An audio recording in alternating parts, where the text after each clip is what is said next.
Hello welcome to virtual classroom. PSC എക്സാംസിന് ആവശ്യമായിട്ടുള്ള SCRT text ബുക്കിലെ ചാപ്റ്റേഴ്സായിരുന്നു നമ്മൾ പഠിച്ചുകൊണ്ടിരിക്കുന്നത്.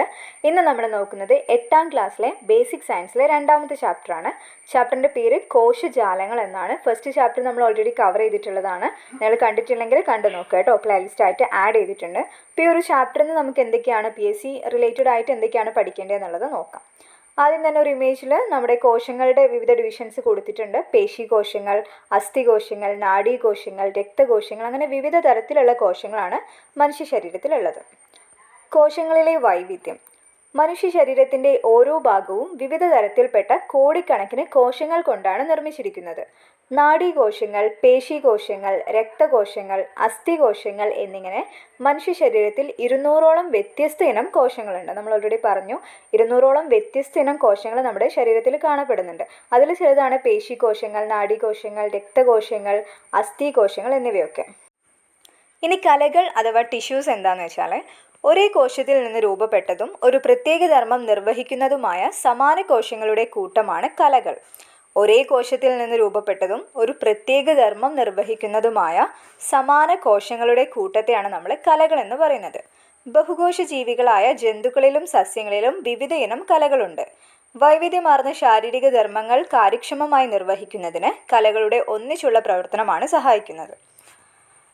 ഒറ്റ കോശത്തിൽ നിന്ന് എന്താ നോക്കാം. സിക്താണ്ഡം എന്ന ഒറ്റ കോശത്തിൽ നിന്ന് രൂപം പ്രാപിച്ചതാണ് നമ്മുടെ ശരീരം. ഇമ്പോർട്ടൻ്റ് ആണ് കേട്ടോ. സിക്താണ്ഡം എന്ന ഒറ്റ കോശത്തിൽ നിന്നാണ് നമ്മുടെ ഈ ഒരു ശരീരം രൂപാന്തരപ്പെട്ടിട്ടുള്ളത്.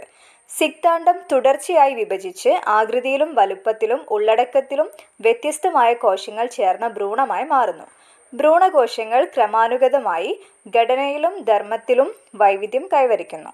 ഈ പ്രക്രിയ കോശവൈവിധ്യവൽക്കരണം അഥവാ സെൽ ഡിഫറൻസിയേഷൻ എന്നറിയപ്പെടുന്നു.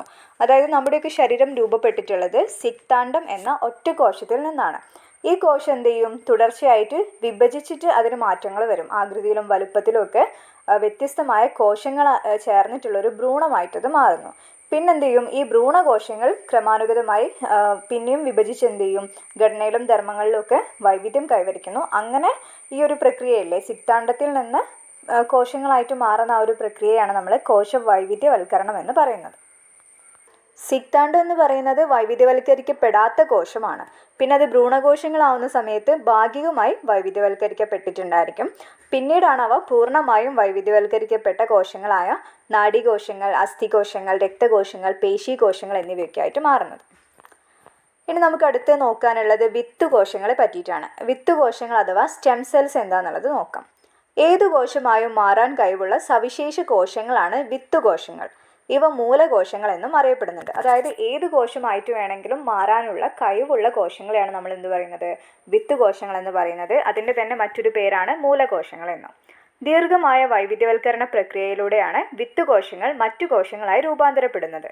വിത്തുകോശങ്ങൾക്ക് വിഭജനത്തിലൂടെ മറ്റു കോശങ്ങളായി മാറാനോ വിത്തുകോശങ്ങൾ തന്നെയായി തുടരാനോ ഉള്ള കഴിവുണ്ട്. കലകളിലെ കോശങ്ങൾ നശിക്കുമ്പോൾ അവയ്ക്ക് പകരം പുതിയ കോശങ്ങൾ രൂപപ്പെടുന്നത് ഇവയിൽ നിന്നാണ്. മജ്ജ, ത്വക്ക്, അന്നപദം മുതലായ ശരീരഭാഗങ്ങളിലെല്ലാം വിത്തുകോശങ്ങളുണ്ട്. നോട്ട് ചെയ്യണേ, മജ്ജ, ത്വക്ക്, അന്നപദം മുതലായ ശരീരഭാഗങ്ങളിലൊക്കെ ഈ ഒരു വിത്തുകോശങ്ങളുണ്ട്. കലകളിലെ കോശങ്ങൾ നശിക്കുന്ന സമയത്ത് പുതിയ കോശങ്ങൾ ഉണ്ടാകുന്നത് എവിടെ നിന്നാണ്? ഈ ഒരു വിത്തുകോശങ്ങളിൽ നിന്നാണ്. ഗവേഷണശാലകളിലെ സവിശേഷ സാഹചര്യങ്ങളിൽ വിത്തുകോശങ്ങളിൽ നിന്ന് അഭിലഷണീയ കോശങ്ങൾ രൂപപ്പെടുത്താൻ ഇന്ന് ശാസ്ത്രലോകത്തിന് കഴിയും. രക്താർബുദം, പ്രമേഹം, പാർക്കിൻസൺസ് രോഗം എന്നിവയുടെ ചികിത്സയിലും കൃത്രിമാവയവങ്ങൾ രൂപപ്പെടുത്തുന്നതിലും വിത്തുകോശ ഗവേഷണം വൻ മുന്നേറ്റമുണ്ടാക്കുമെന്ന് പ്രതീക്ഷിക്കുന്നു. ഇനി നമ്മൾ അടുത്ത് നോക്കുന്നത് ജന്തുകലകളെ പറ്റിയിട്ടാണ്. ആനിമൽ ടിഷ്യൂസ് ഏതൊക്കെയാണെന്നും അതിൻ്റെ പ്രത്യേകതകൾ എന്തൊക്കെയാണ്, ധർമ്മങ്ങൾ എന്തൊക്കെയാണെന്നുള്ളതൊക്കെയാണ് നമ്മൾ പഠിക്കുന്നത്. ആദ്യത്തേത് ആവരണകല. ശരീരത്തെ പൊതിഞ്ഞു സംരക്ഷിക്കുന്നു. അന്നപദത്തിൻ്റെ ഉൾഭിത്തിയെ ആവരണം ചെയ്യുന്നു. സംരക്ഷണം, ആഗിരണം, സ്രവങ്ങളുടെ ഉൽപ്പാദനം എന്നീ ധർമ്മങ്ങളാണ് നിർവഹിക്കുന്നത്. പഠിച്ചു വെക്കണേ, ഇമ്പോർട്ടൻ്റ് ആയിട്ടുള്ളൊരു ഏരിയ ആണ്. ജന്തുകലകളാണ് നമ്മൾ ആദ്യം നോക്കുന്നത്. അതിലൊന്നാണ് ആവരണകല എന്ന് പറയുന്നത്. അതിൻ്റെ ധർമ്മങ്ങൾ എന്തൊക്കെയാണെന്ന് വെച്ചാൽ, ശരീരത്തെ പൊതിഞ്ഞ് സംരക്ഷിക്കുന്നത് ഏത് കലയാണ്? ആവരണകലയാണ്. അന്നപദത്തിൻ്റെ ഉൾഭിത്തിയെ ആവരണം ചെയ്യുന്നതും ആവരണകലയാണ്. സംരക്ഷണം, ആഗിരണം, സ്രവങ്ങളുടെ ഉൽപ്പാദനം എന്നീ ധർമ്മങ്ങളാണ് ആവരണകല നിർവഹിക്കുന്നത്. രണ്ടാമത്തെ കലയാണ് നാഡീകല എന്ന് പറയുന്നത്. ശാരീരിക പ്രവർത്തനങ്ങൾ നിയന്ത്രിക്കുകയും ഏകോപിപ്പിക്കുകയും ചെയ്യുന്നത് എന്താണ്? നാഡീകലകളാണ്. ശരീരത്തിനകത്തും പുറത്തും ഉണ്ടാകുന്ന മാറ്റങ്ങൾ തിരിച്ചറിഞ്ഞ് പ്രതികരിക്കാൻ സഹായിക്കുന്നതും നാഡീകലകളാണ്. 2 പോയിന്റുകളാണ്. ശാരീരിക പ്രവർത്തനങ്ങൾ നിയന്ത്രിക്കുകയും ഏകോപിപ്പിക്കുകയും ചെയ്യുന്നു. ശരീരത്തിനകത്തും പുറത്തും ഉണ്ടാകുന്ന മാറ്റങ്ങൾ തിരിച്ചറിഞ്ഞ് പ്രതികരിക്കാൻ സഹായിക്കുന്നതും നാഡീകലകളാണ്. ഇനി അടുത്തതാണ് പേശീകല. സങ്കോചിക്കാനും പൂർവ്വസ്ഥിതി പ്രാപിക്കാനും കഴിവുള്ള കോശങ്ങളാണ് പേശീകലകളിൽ അടങ്ങിയിരിക്കുന്നത്. ശരീരചലനം സാധ്യമാക്കുന്നത് ആരാണ്? പേശീകലകളാണ്. ഇമ്പോർട്ടൻ്റ് ആണ്. ശരീരചലനം സാധ്യമാക്കുന്നത് പേശീകലകളാണ്. ഇനി യോജക കല. മറ്റു കലകളെ പരസ്പരം ബന്ധിപ്പിക്കുകയോ അവയ്ക്ക് താങ്ങായി വർത്തിക്കുകയോ ചെയ്യുന്നു. അസ്ഥി, തരുണാസ്ഥി, നാരുകല, രക്തം തുടങ്ങിയവ വിവിധ യോജക കലകളാണ്. അസ്ഥിയും തരുണാസ്ഥിയും ശരീരത്തിന് താങ്ങും സംരക്ഷണവും ആകൃതിയും നൽകുന്നു. നാരുകല ഇതര കലകളെ ബന്ധിപ്പിക്കുന്നു. പദാർത്ഥ സംവഹനം, രോഗപ്രതിരോധം മുതലായ ധർമ്മങ്ങൾ രക്തം നിർവഹിക്കുന്നു. അപ്പോൾ യോജക കലകൾ എന്ന് വെച്ചാൽ മറ്റു കലകളെ പരസ്പരം ബന്ധിപ്പിക്കുന്നത് ഏതാണ്? യോജക കലകളാണ്. അസ്ഥി, തരുണാസ്ഥി, നാരുകല, രക്തം ഇവയൊക്കെ എന്താണ്? യോജക കലകളാണ് കേട്ടോ. രക്തം യോജക കലയാണ്. അസ്ഥിയും തരുണാസ്ഥിയും ചെയ്യുന്നത് എന്താണെന്ന് വെച്ചാൽ ശരീരത്തിന് താങ്ങും സംരക്ഷണവും ആകൃതിയും നൽകുന്നു. നാരുകലയാണ് ഇതര കലകളെ ബന്ധിപ്പിക്കുന്നത്. പദാർത്ഥ സംവഹനം, രോഗപ്രതിരോധം മുതലായ ധർമ്മങ്ങൾ നിർവഹിക്കുന്നത് രക്തമാണ്. യോജക കലകളെ പറ്റി കുറച്ചുകൂടി ഇൻഫർമേഷൻ കൊടുത്തിട്ടുണ്ട്. പേര് സൂചിപ്പിക്കുന്നത് പോലെ പ്രധാനമായും മറ്റു കലകളെ പരസ്പരം യോജിപ്പിക്കുന്ന ധർമ്മമാണ് യോജക കലകൾ നിർവഹിക്കുന്നത്. പേശികളെ അസ്ഥിയുമായി ബന്ധിപ്പിക്കുന്ന ടെൻഡനുകൾ, അസ്ഥികളെ പരസ്പരം ബന്ധിപ്പിക്കുന്ന സ്നായുക്കൾ, കണ്ണുകളെയും വൃക്കകളെയുമെല്ലാം സ്ഥാനത്ത് ഉറപ്പിച്ചു നിർത്തുന്ന നാരുകല എന്നിവയെല്ലാം ഈ ധർമ്മമാണ് നിർവഹിക്കുന്നത്. യോജക കലകളായ അസ്ഥികലയും തരുണാസ്ഥി കലയും ചലനത്തിന് സഹായിക്കുന്നതോടൊപ്പം ശരീരത്തിന് ആകൃതിയും താങ്ങും ബലവും നൽകുകയും ആന്തരാവയവങ്ങളെ പൊതിഞ്ഞ് സംരക്ഷിക്കുകയും ചെയ്യുന്നുണ്ട്. അതായത് യോജകലകളായിട്ടുള്ള അസ്ഥികലയും തരുണാസ്ഥി കലയും ഇവ എന്താ ചെയ്യുന്നത്? ചലനത്തിന് സഹായിക്കുന്നുണ്ട്. അതോടൊപ്പം തന്നെ ശരീരത്തിന് ആകൃതി നൽകുന്നു, താങ്ങും ബലവും നൽകുന്നുണ്ട്. അതേപോലെ ആന്തരാവയവങ്ങളെയൊക്കെ പൊതിഞ്ഞ് സംരക്ഷിക്കുകയും ചെയ്യുന്നുണ്ട്. ദ്രാവക കലയായ രക്തവും യോജക കലകളിൽ പെടുന്നു. ശ്വസനവാതകങ്ങളുടെയും പോഷകങ്ങളുടെയും സംവഹനം, രോഗപ്രതിരോധം തുടങ്ങിയ വ്യത്യസ്തമായ ധർമ്മങ്ങളാണ് രക്തം നിർവഹിക്കുന്നത്. രക്തം നിർവഹിക്കുന്ന ധർമ്മങ്ങൾ എന്തൊക്കെയാണെന്ന് വെച്ചാൽ എന്തൊക്കെയാണ്? ഈ സംവഹനം, അതായത് ശ്വസനവാതകങ്ങളുടെ സംവഹനം, അതേപോലെ പോഷകങ്ങളുടെയും സംവഹനം രക്തമാണ് നടത്തുന്നത്. പിന്നെ രോഗപ്രതിരോധം, ഇവയൊക്കെയാണ് രക്തത്തിൻ്റെ ധർമ്മങ്ങൾ. ശരീരത്തിൽ ഏറ്റവും കൂടുതൽ കാണപ്പെടുന്നതും ഏറ്റവും വൈവിധ്യമാർന്നതുമായ കലകളാണ് യോജക കലകൾ. ശരീരത്തിൽ ഏറ്റവും കൂടുതൽ കാണപ്പെടുന്നതും ഏറ്റവും വൈവിധ്യമാർന്നതുമായ കലകളാണ് യോജക കലകൾ.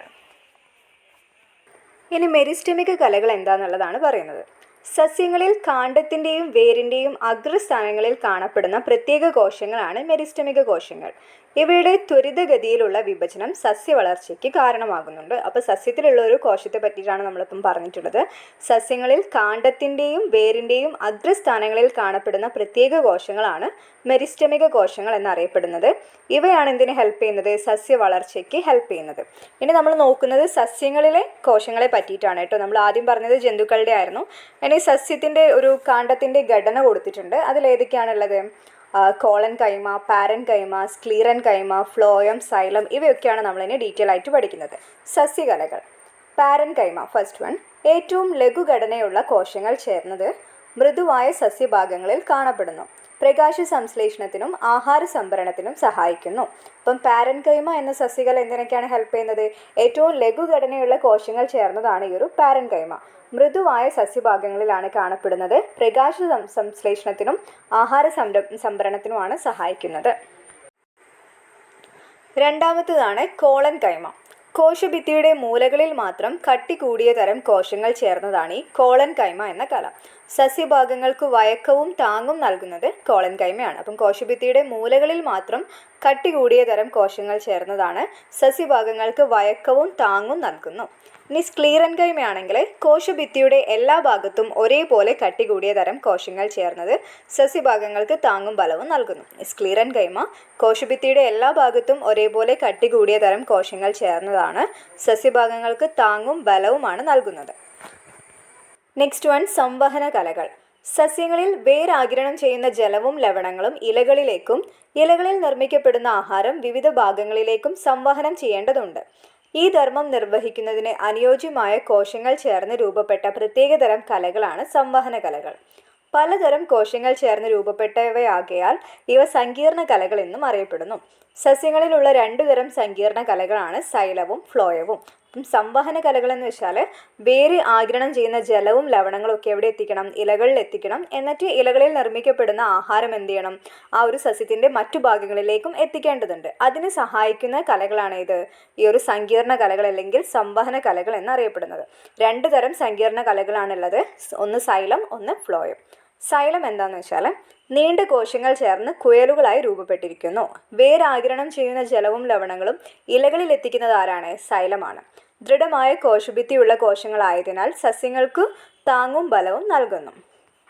ഇനി ഫ്ലോയം കുഴലുകളായി രൂപപ്പെട്ട പരസ്പര ബന്ധിത കോശങ്ങൾ ചേർന്നത്. ഇലകളിൽ തയ്യാറാക്കിയ ആഹാരം സസ്യത്തിൻ്റെ വിവിധ ഭാഗങ്ങളിലേക്ക് എത്തിക്കുന്നത് ഫ്ലോയവുമാണ്. അതായത് വേരുകളിൽ നിന്ന് ജലവും ലവണങ്ങളും ഒക്കെ ഇലകളിൽ എത്തിച്ചു കൊടുക്കുന്നത് സൈലവും, ഇലകളിൽ തയ്യാറാക്കപ്പെട്ടിട്ടുള്ള ആഹാരം എന്ത് ചെയ്യാണ് ആ ഒരു സസ്യത്തിൻ്റെ വിവിധ ഭാഗങ്ങളിലേക്ക് എത്തിക്കുന്നത് ഫ്ലോയവുമാണ്. രണ്ടിൻ്റെയും ഇമേജും കൊടുത്തിട്ടുണ്ട്. നമ്മൾ ഈ കലകളെ പറ്റിയിട്ടൊക്കെ പഠിച്ചല്ലോ. ഈ കലകൾ ചേർന്നിട്ടാണ് വിവിധ അവയവങ്ങൾ ഉണ്ടാകുന്നത് കേട്ടോ. കലകൾ ചേർന്ന് അവയവങ്ങൾ ഉണ്ടാകുന്നു. അവയവങ്ങളെല്ലാം കൂടെ ചേർന്നിട്ടാണ് മനുഷ്യ ശരീരം ഉണ്ടാകുന്നത്.